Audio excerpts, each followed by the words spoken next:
Everybody expected Corbin Burnes to sign in Arizona. Wow, that didn't catch anybody off guard. But what didn't surprise people was one Teoscar Hernandez returning to the Dodgers, but we're going to get there later. Branden Bollinger, it's me, Jesse Rowe. Welcome back to Deferred Collusion. Brando, how you doing, buddy? Welcome back. I'm sorry we've been a little late.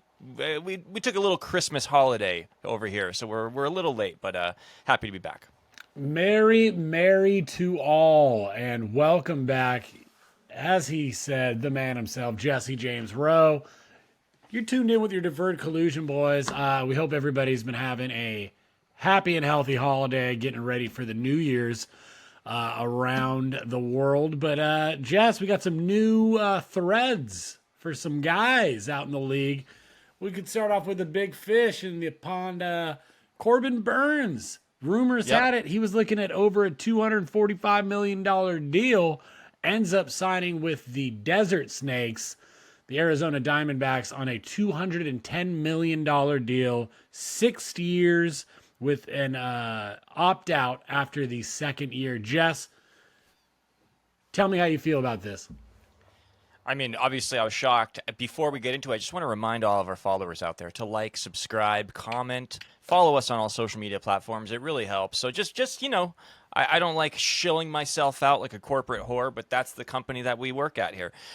Anyways, for this is obviously amazing for Arizona, right? I mean, if I'm a Diamondbacks fan, I have to be incredibly excited about this. They had a year where a lot of people were expecting them to kind of surpass the Padres as like the second fiddle in the West, especially coming off of making that Cinderella run to the World Series in 23. They looked like a team that was, ready to kind of take that next step. And I mean, offensively, they were that team. They had the best offense in baseball. I don't remember if they finished with the most runs, but I know that for a big chunk of the year, they were the best offense in baseball. I think they did. Yeah, pitching was the issue for this team. And part of that is because of injuries to guys like Eduardo Rodriguez, who was one of their big free agent signing in the offseason, and also signing Jordan Montgomery, who was obviously just, let's put it, he was a disaster last year, just a total disaster. But this is like, you pair Corbin Burnes with Zach Gallen. This is real deal stuff here. That's a really good one, too. That's, maybe they need some bullpen help now to really shore out the pitching. But I think that the Diamondbacks really have hit a home run here, no pun intended. And, man, I mean, I was surprised by the fact that it was only 6 years, especially after Max Fried got 8 from the Yankees, gets more money than Burnes. The 2-year opt-out says to me that he's, likely, if he pitches well the next 2 years, if he keeps up what he's been doing, he's probably going to opt out and go for another 6-year deal, and then it's an 8-year deal with essentially more money than Fried. That's sort of what I think he's doing. But man, hey, good for Arizona, man. They're right there. Yeah, man. To your point, having that stellar offense last season didn't afford them a pass to the postseason. So you've seen them let Christian Walker and Jock Peterson walk in the offseason to Texas and Houston, respectively. They both went to Texas. Yeah, Yeah. Texas, they like the desert. They're just like, you know what, I need to head a little further east. Yeah. But man, it feels like for 210, what are the Orioles waiting to spend on? Like, you know what I mean? Like they could have. Yeah. Seems like Burnes would have been a good staple for them at 210. But I guess I don't know. I don't know what's going on in Baltimore. That's got to be a little bit of a frustrating sign. I know some of our friends in Boston were a little frustrated about the lack of movement, but did pick up a good pitcher. We'll talk about that in a little bit. But Jess, I'm a little confused. It seemed like Burnes was really going to hold out for that big money. Not to say 210 is anything to sneeze at, but it feels like a little bit of an undersell. And now maybe I'm not alone in this, but it did kind of feel like, I don't know, his numbers weren't projecting for what his value was expected to be. I don't know. There was some scary stuff with, I guess scary is relative, but with the strikeout rates dropping, I think, what were we saying? It was 13% over the last couple seasons, like 3 seasons. Something. 2020 was 36.7, and last year was 23.1, and each season since 2020 it has gone down. So yeah, clearly he's pitching more to contact, but the ERA has largely stayed pretty elite. So that is worth noting. Yeah. So, he's got that opt out at 2 years. He has an opportunity to kind of go there to everybody, say, no, that's what you're worth because your strikeout rates are going down. Maybe he has a Snell season and gets a big payday. But good for the Snakes. This is an awesome pickup. And I mean, it makes them right back. Does it for you, Jess? Does it make them in the playoff picture for you? Does it supplant them maybe as the number 2 in the NL West over the Padres? Yeah, I mean, I think that's the real question here is where does this put them in terms of the pecking order in the West? Because I think the Dodgers are obviously going to be the clear favorite, but if you look at Padres, Diamondbacks, what team has the better chance of sort of beating the Dodgers in the playoffs, I guess would be the question, or just making the playoffs in general. I mean, I think that when you make the World Series as what were they, an 85-win team that year? I forget how many wins they had, 86, something like that. And then the next year they kind of win the same amount of games. Yeah. But then they missed the playoffs. They were sort of in that weird like purgatory place where they're a good team, they're not a great one. They're an incomplete roster. I think this gets them closer to being a more complete roster is sort of the important point here. Because it's a little bit of added insurance in case, like, let's say Brandon Pfaadt takes a step back. Mm-hmm. Jordan Montgomery is a major bounce back candidate here. I mean, the reason why he was so bad last year, I think, is because he had that shortened spring training where he was, training in the Scott Boras facilities. That's where he did his spring training, got the late contract, essentially didn't have his spring training, and then, he's basically. He just has the most miserable, horrible season. And the owner of the Diamondbacks is talking shit about him too, basically saying that was a bad deal. I think with a full spring training, he's a definite bounce back candidate, a guy that can eat a lot of innings. And also they signed Eduardo Rodriguez too, who the Dodgers were trying to sign last year. Yeah. So this is a good complete rotation with 2 aces at the front of it. I think that makes them, like, in terms of like a rotation, they're close. They've closed the gap with teams like Philadelphia, with teams like Padres, with teams like the Braves. When Spencer Strider comes back, I don't know yet how it all looks, but yeah, I mean, I think that this team should be considered a definite like I would bet money on stock that they're going to make the playoffs this year. The question is like the bullpen. I think that's going to be where we see the true the true value of this pitching staff, because I think the offense is going to be good. And I know I'm rambling here. They lost Christian Walker, but they went right out and they traded for Josh Naylor. They filled out. They made that which replacement. was super surprising. Yeah, you're right. Yeah. I forgot that even in our notes. It happened a couple days ago. But that, Yeah. I mean, another impact bat, right in a hole that just opened up. What is interesting to me, I think it's a great move. I think the Diamondbacks are going to be under the radar, like good, like legitimately good. Maybe I don't know if it's under the radar anymore, man. I don't know. Yeah. Jess, what is also not so under the radar anymore, the Blue Jays and Giants are still having trouble signing people. Yeah. The Blue Jays more so than the Giants, because I guess, they signed Willie Adames this offseason. Great pickup. But, But they lost Snell. They lost Snell. But, obviously couldn't get Arson Judge. Shohei was never on the flight to Toronto. So a couple of big blows for a couple of franchises that are pretty storied and, looking to make an impact. It just seems like they keep whiffing on off seasons. And I guess maybe because I'm in the West, I have a little bit more, I have more Giants friends and family like in my periphery. So I kind of feel like I'm a little more up to date with the Giants. I'm like, hey, there's some things brewing. But man, the Blue Jays look kind of like lost. Like they can't, like, are they going to punt on Vlad, that whole baby Jays core, and get nothing out of it? Not even a real playoff run? Yeah. What? I mean, I think I guess that can just sort of, it's a natural transition here because I think that where it became real evident here, I didn't know that they were in on Burnes, right? I had no idea that Blue Jays were going to be in on Burnes. I knew that the Giants would be. Yeah. Nobody knew the Diamondbacks would be. But with Teoscar Hernandez coming back to the Los Angeles Dodgers, by the way, we're going to, we might as well bury the lead here. Teo is back. He's on a 3-year deal, $66 million. Yeah. So Dodger fans were obviously very excited about that. We wanted him back. He needed to come back. He's a huge part of what the success of last year's team. I think he was one of those guys that was like kind of put us over the top in terms of clutch playoff hitting, which we were kind of missing the past few years. So a huge to keep him. I want to get to his contract a little bit, but the fact is Toronto also offered him a deal and apparently offered him more money.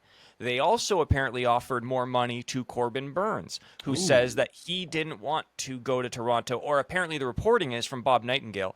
Burnes didn't want to go to Toronto because of the taxes in Toronto, nor the taxes in California to go to the Giants. That's why he went to Arizona. And now you hear that Teo didn't want to, that he was offered more money by Toronto, elects to take less to stay with the Dodgers. I think that that's less about Toronto and more about the Dodgers, whereas like the Burnes offer might be more about Toronto and less about the Diamondbacks, I guess, if that makes sense. So, yeah, it sucks for them because they have a good TV deal where they can make these offers. I mean, the Blue Jays have offered Shohei Ohtani $700 million. They offered Soto $700 million. They offered who else have they made? They made Burnes an offer for 200 plus. They made Teo an offer for 70 million, probably. I mean, these are big boy offers that the Blue Jays are putting out there. They literally cannot pay people to take their money. It's crazy. Maybe they're not offering them in U.S. dollars. Maybe it turns out these are all Canadian dollar offers. And they're like, oh man, I can't lose out on that much, Fedia. Come on, por favor. Big mistake to offer it in loonies and toonies and not the USD. Yeah, man. I mean, it sucks for them because this looks like it could be the last year with Vladdy Jr. and Bo Bichette both going to be free agents. That's why I'm saying I think the Blue Jays are a definite candidate for a major blow up this year. Because if they can't, they're desperately trying to sign somebody to pair up with Vladdy and Bo because they want to keep one of those guys. They're running the risk that both of them are walking and they're going to be stuck with George Springer playing into his age 37 season. So it's a weird situation there in Toronto. But let's stick around here for Teoscar Hernandez rejoining the Los Angeles Dodgers. 3 years, $66 million. And yes, folks, $23 million has been deferred over the next, I don't even know how many years. I forgot. Sorry, I didn't do my research on that. But how do they make up for that $23 million deferred, Branden? How, dude? Maybe there was a little something underneath the tree after all. Yeah. What's that? A little $23 million bonus. Stocking stuffer signing bonus for Teoscar. Is that bad, dude? Oh no, dude! So, a little signing bonus for me, gente. There. That's how they get around. They get around the deferrals by giving them the signing bonus. It's, sleek, savvy stuff. Of course, baseball fans are getting mad about it again. Teo broke the news himself on his Instagram stories, which was pretty cool. Had a little caption, "I'm back." But yeah, let's get into the deferrals here because baseball fans are mad about this. They're obviously they see this as like a cheat code. And I am understanding of why people are frustrated because of how much money the Dodgers can spend because they have a great TV deal. But what I'm not understanding of is why players are willing to accept deferrals from the Dodgers and not other teams. You have to ask yourself that question. It's a great question. Are the Dodgers just like bullying these players into accepting deferrals? Is it are they waiving California taxes somehow, Jesse? Yeah. No, it's more likely that the Dodgers have created a culture where players trust the front office to continue trying to win, and they're willing to take those deferrals in order to win. Wow. And yes, they do have a lot of money to spend, but I mean, so do the Yankees, so do the Mets, so do the Diamondbacks have a lot of money to spend, apparently. The Rangers have a ton of money to spend, apparently. Dude, Dodgers they have built a culture of trust with players around the league. Jesse, it's one of those things where, like, yes, to act like not all, franchises have the same access to money would be a lie, right? But none of these guys are going broke, and none of these guys are taking a loss on the season. Let's just get that out of the way. Small markets are only small markets if your team sucks. Ask the fucking Green Bay Packers, dude. Green Bay, Wisconsin. What are they known for? The fucking Packers, dude. Look at the Kansas City Chiefs, you know? Hey, small market team for the Royals, a dynasty in the NFL. The Golden State Milwaukee Warriors. Golden State Warriors, perfect example. Let's get all the teams out of Oakland, right? Whatever, you know. Yeah. I could go on, Milwaukee Bucks, whatever, but like my point is, what's the easiest way to expand your team's revenue is to win. So it's either by building a culture, drafting well, developing players well, or signing talent. And God love you if you can do it all, because that's what it seems like the Dodgers have done now for the last decade and a half or so. And it's paying dividends. You're seeing now this culture where winning is above all. We've talked about this before. It starts with a young Clayton Kershaw coming out of high school straight into the pros, setting this work ethic tone. Superstars like Mookie and Freddie, now Shohei, not only leading by example in terms of work ethic and performance on the field, but also sacrificing money, right? So that you can have a competitive team now and get paid in the long term. And it's like you said, Jess, based on trust that your employer's not going to dick you over, isn't going to just sandbag you out of a contract or bundle you up and package you out for a sweet deal with no consideration to you or your family. We've talked about a little bit with Walker Buehler. We talked off camera, I believe, but about the Dodgers not making the qualifying offer. Or did we say that at the top of the episode? No, we didn't. We haven't talked about Buehler yet. But we'll just say this: that I know some fans were very disappointed, including us, that we didn't re-sign him. But my point is that I think they didn't extend him a qualifying offer so that they didn't have a draft pick attached to him, which would have hurt his free agency even more. Yeah. So good on him for getting the bag. But I think things like that are difficult conversations that after you've had them, both player and agent probably respect your franchise a little bit more. And then that just spreads more good press through a small brother that is professional athletes and in your league. So I know I just rambled there, Jess, so to take a feather out of your cap. But you're right. But man. When they talk about like when the deferrals become this big issue, players themselves agreed to this in the CBA. The players union wanted this because it's good for the players. Because why would a franchise like an ownership group not want to defer money, right? It makes total sense. The Dodgers are doing it. Why wouldn't other teams do it? Because it makes it harder to sell their team. So that's why owners don't want to do it as much, because they want to be able to create value in their team where there's not like money that has to be paid down the line. So the Dodgers are kind of actually hurting themselves in some way in the long run by making these deferrals, which is like literally Jeff Passan put out a tweet talking about how the Diamondbacks back in 2004 had to sell their team partly because the deferrals that they had given out for the contracts that won them a World Series, the deferrals that they had given out were costing them so much money that they had to sell the team kind of at like certain parts of it were like lower than they wanted to because of those deferrals. Yeah. Like they were kind of going broke. And that's an argument against deferrals in some way, but in other ways it won them a World Series and it established them as a brand. Yes. And look at what the Dodgers are doing. They're just doing something smarter than other teams. Are they manipulating the system? Yeah, if you want to use that terminology, they're using signing bonuses to get around the CBA, and to pay off the money that's being deferred that the player is going to lose kind of in taxes over time, and lose in inflation over time. Sorry. So this is beneficial to both parties in some regard, and players have to agree to it.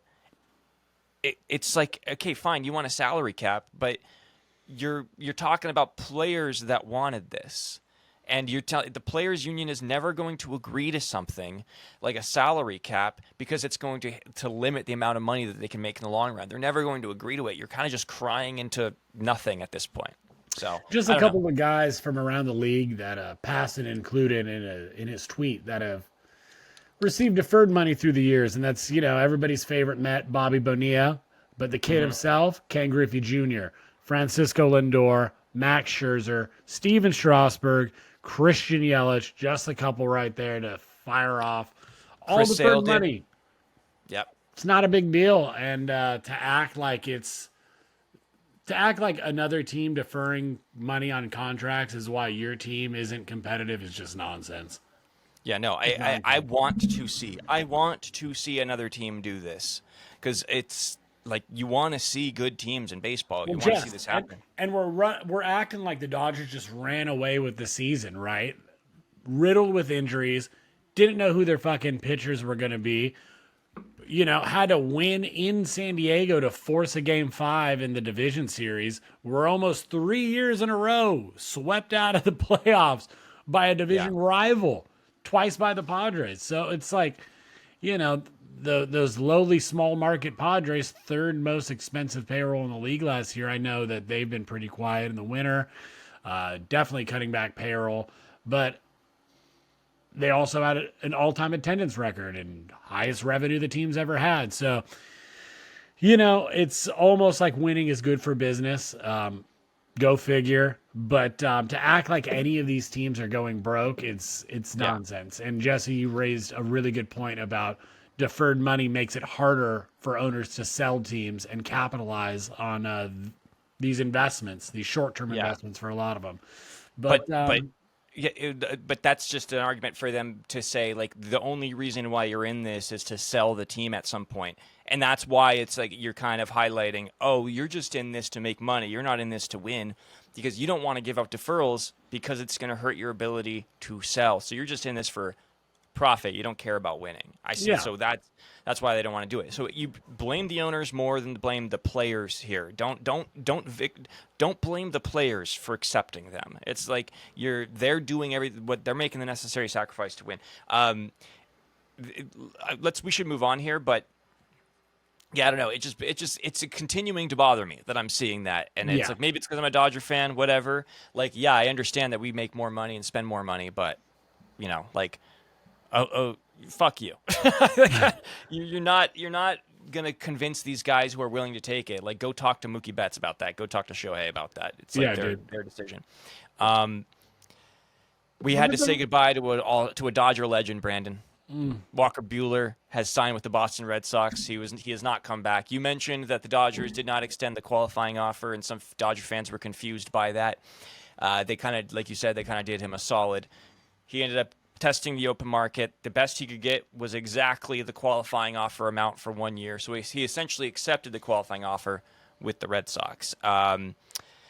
Good for the Red Sox. I'm happy for them, but I don't think that we should really talk about how this helps the Red Sox. I think we should just sort of talk about what Walker meant to the Dodgers. And I don't think there is a player in baseball history who could have left their team with a better moment than the way Walker Buehler left the team that he was kind of born in. Yeah, right? I mean, I don't think you can leave. I don't think you can leave a team under better circumstances. I think if you would have told Walker, if you would have handed him the script the day before he signed with the Dodgers, coming out of Vandy, that this is exactly how your career with the Dodgers is going to pan out, I think he takes that pen and signs with a fucking heartbeat, dude.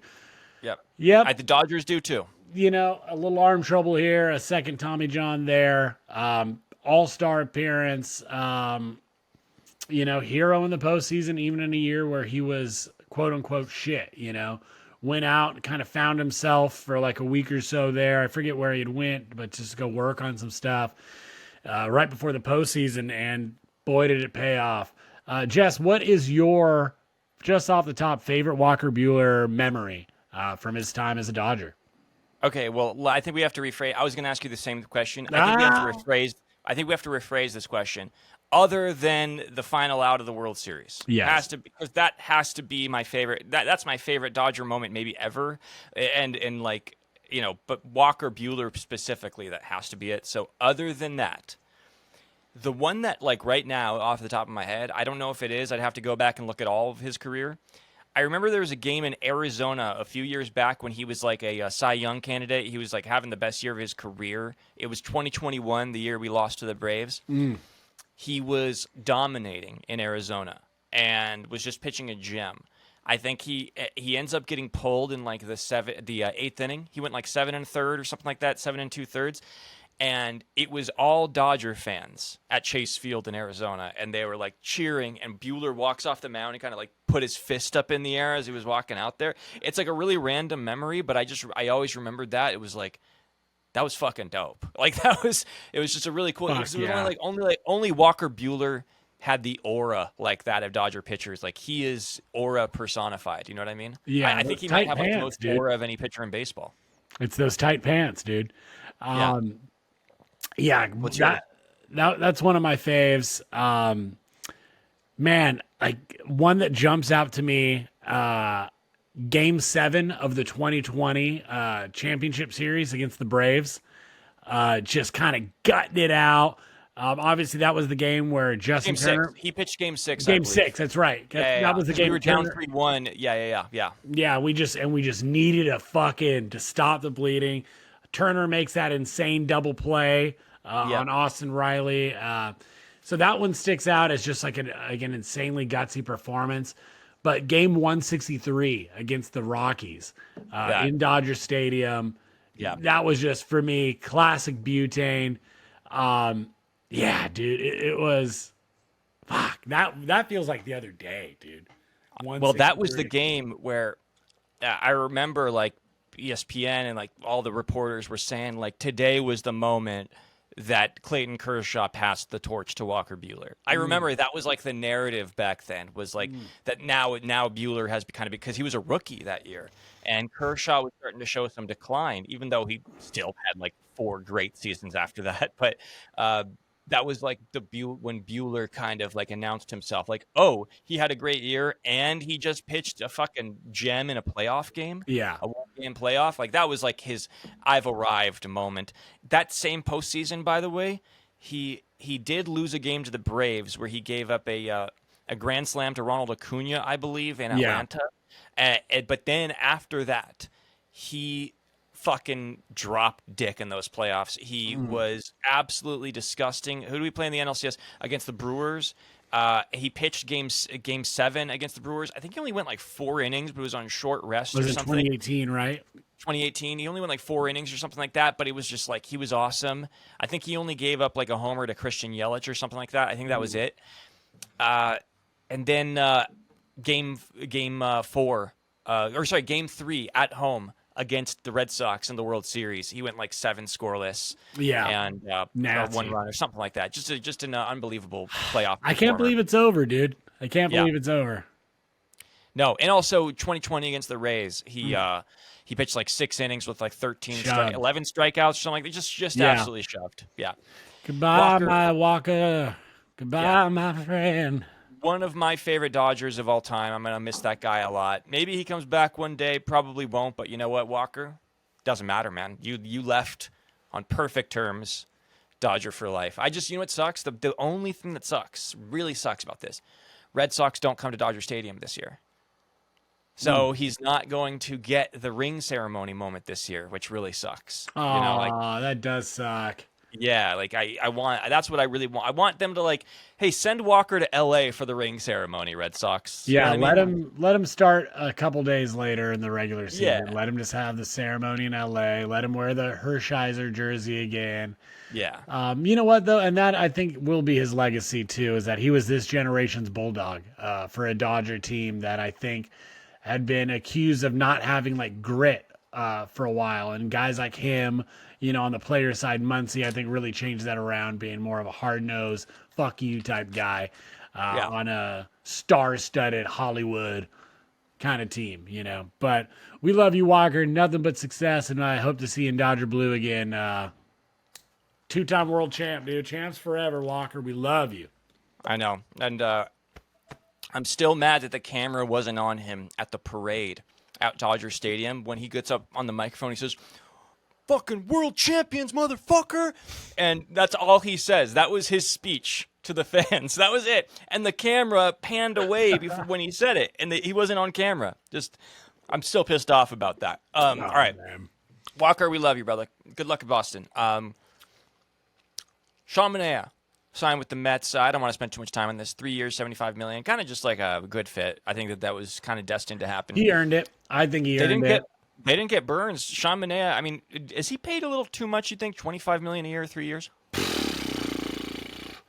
Short answer, I guess. Long answer, I don't fucking know, dude. Miguel Conforto got $17 million from the Dodgers. So, like, yeah, that's true. Good point. You know what I mean? No, I think it's a good signing. He pitched a gem in the championship series, against the Dodgers. One not so good. But for a guy that reinvented himself, a guy that's been around the league a lot, I think you're going to get, quality, what do you think? Like almost 30 starts from him, in a season? Yeah, well, like, it's that's possible worth this is 25 actually mil. it's possible this is actually a discount if he continues what he was doing. Exactly. Because he changed his arm slot a little bit more like Chris Sale, with a little bit more like dip and dive, like sidearm kind of approach, like really changed his arm angle. And he became super effective, had a great year. And I mean, if he continues that, this could actually end up being kind of like a discount for them. So, I agree. So I like it. I think, I kind of have a little extra love, I think, for all these old, I don't want to say old, but ex-Oakland guys. And I kind of love when, one of them finds a home in a new town. So Sean Manea finding a spot at the top of that Mets rotation now with Juan Soto, Frankie Lindor. We'll see if Polar Pete comes back. I think the Mets were offering him like 3 years, 90, and he was looking somewhere around like 180 to 200 mil. I think a more long-term deal, but that's neither here nor there. Fired up for Sean Manea. Hope to is see that a some good more rotation, success. you think? With Manea, they signed Frankie Montas. They have Kikuchi, right? Or not no, Yusei not Kikuchi. Kikuchi. It's, They have oh my God, Kodai Senga. Kodai Senga. Yeah, he yeah. only pitched one game last year. But he was good before he got injured. So what do you think? What do you think of this rotation right now? I think it's a perfectly good rotation that could be better. Say they added Jack Flaherty, for example. I'm like, oh, now that's a kind of a deep lineup of, guys that can be pretty deadly. If they would have got Corbin Burnes, I would have loved it. But I thought they were a good fit for Burnes. yeah, I do too. I really thought that he was going to stay in Baltimore, to be honest with you. I thought that's maybe why we hadn't heard much. Maybe they were just working on something. But, yeah, I think it's a good rotation, not a great rotation. I think there's plenty of upside. For example, look at like a Seth Lugo at Kansas City this year. I think Manea can be better than that, I think a few guys can, but they don't have that, like, in my opinion, that apparent 1A, right? Like, I don't know. Like if they would have went out and got Snell, for example, it's like, okay, they got a rotation now, but Right. yeah, I like it. But then again, if they're in the running or if they're leading their division, you don't think they're going to make a trade and pick up that ace? Like, I think they're going to be just fine. I think that that's probably more likely what they're in line to do is, like, especially like what if like the Padres fall apart and then Dylan Cease becomes available. That's a really good fit. Yeah, there's always a chance like that. It's always my only issue with it is, like, I just feel like a guy like Manea, I think he's really good, but he's a guy that could potentially be like a low 3 ERA guy next year. Yeah, but he's also a guy that could be a potential mid 4 ERA guy. You kind of don't know for sure where he's at. So if this year I see him like out the gate, like first half, have like a great first half, then I'm going to feel really, really good about this deal if I'm a Mets fan. And it's only 3 years, whatever. It's kind of tradable if you really need to, but I like it. It kind of just is a perfect fit for them. Kind of just weird that they gave out that much money to a guy who plays a sport that's dying. Branden. Yeah, Jess, I was actually just going to bring that up. Some people are saying that within maybe 2 decades that the MLB might fall so far in ratings they'll be below the WNBA. And Jess, that's not a shot at the WNBA, but I don't know. It seems like a silly fucking statement to me. What do you think, Jess? Yeah, so for people who don't know what we're talking about, Cam Newton, former quarterback for the Packers, Carolina Panthers, first overall pick out of Auburn, former MVP of the NFL, has a podcast now where he kind of looks like Sideshow Bob. He has really long dreads and wears a big hat. He's colorful guy. He's got a big personality, so he says some big things sometimes. He has some hot takes. This is arguably one of the worst hot takes of all time, where he said that baseball is a dying sport and will be basically that like hockey's going to be bigger, WNBA is going to be bigger. I saw a video from a content creator named Jake Savicki, so I want to give him some credit, and he points out how that each team's salary cap in the WNBA is $1.4 million. There are only, how many teams are in the WNBA? Like 12? 16. 16 teams. So we basically have a total of 16, just a little over $16 million in salaries around the league. If you did that for the next 20 years, if you added those up for the next 20 years, it wouldn't be worth the same amount as what Juan Soto was just paid for his one contract in baseball. It's insane, dude. It's just, come on, man. Like, just Caitlin Clark is great. She is awesome. I'm actually going to go. Me and my dad we're going to go see an Indiana Fever game this year when they come into town. Like, we're going to go see it. We want to go. We love Caitlin Clark, but like, that's not enough to put you over the third biggest American sport. It's just not enough. So whatever. It's almost such a stupid take that it's not even worth us talking about. I'm more so concerned with the fact that I saw people agreeing with him. That's hilarious. Baseball ratings have gone up the past couple of years. We just had one of the highest rated World Series since 2017. And by the way, it had better ratings than the NBA Finals did. I believe the NBA is down some like 40-something% in ratings, just even from like, I think last season, or 20-something from last season, 40 over the last like 5. Not a big deal. I'm not shitting on other sports, but it's a silly, like, nothing take. Obviously somebody doesn't watch baseball. But to like be even that tapped out of the culture is pretty silly to me. I know some people that have worked with Cam, supposedly great guy, does a lot of work with kids, love all that. But just another foot and mouth moment from a guy who fucking doesn't know what he's talking about. Point to me to a couple $300-something million contracts in the NFL, maybe a couple $700 million contracts in the NFL. I'll be impressed, but I don't think we're just there yet. Baseball is super thriving, but I don't know. Maybe that's just I don't know. Maybe he lost a bunch of money on DraftKings, dude. Fucking on the Yankees this year or something. Who knows? But Cam, we appreciate you.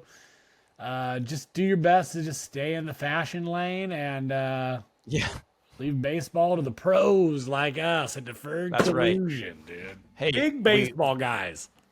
We got to go, but we have some breaking news, Brandon. Uh-oh. Just broke. Massive breaking news. Shohei Ohtani is having a baby. Oh,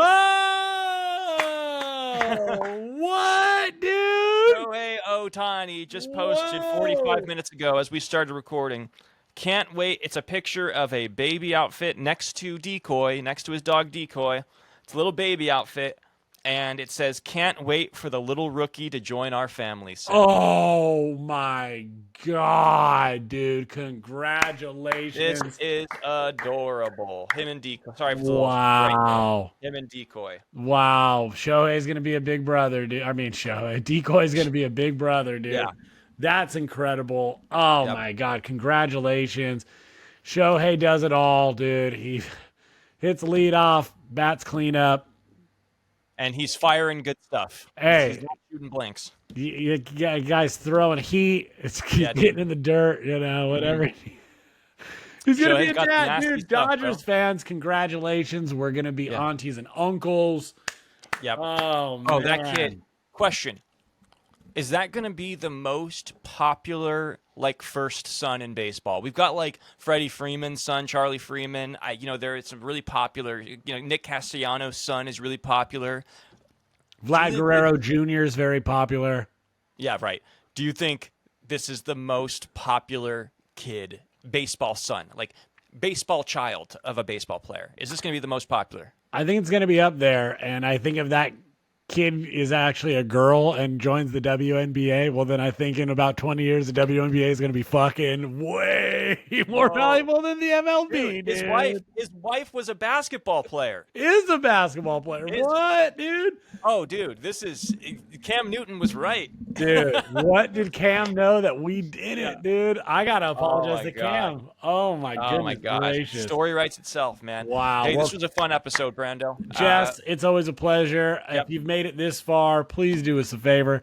Like us, subscribe to us, leave us a comment. Tell us what you thought. Share us. Tell your friends. If they like baseball, they might like us. We're chill guys. We're just like deferring some money and colluding with our pals. And guess what? If you're watching, you're our pal. Wink. Hey, you know what? Deferring money like on Christmas. I just had Christmas. I had like some gift cards from last year that I got. I just deferred those to my little brother and to a couple of my nieces and nephews. You know what I mean? Like it's like regifting. It's a great idea. Everybody should defer some money. This was a fun episode. Thank you guys so much. And if you want to hear the audio only version, go to Spotify and Apple Podcasts and all that stuff too. We're out there. We love you. And if we don't see you then, we'll see you in the new year. Let's go, Shohei. Baby Shohei on the way.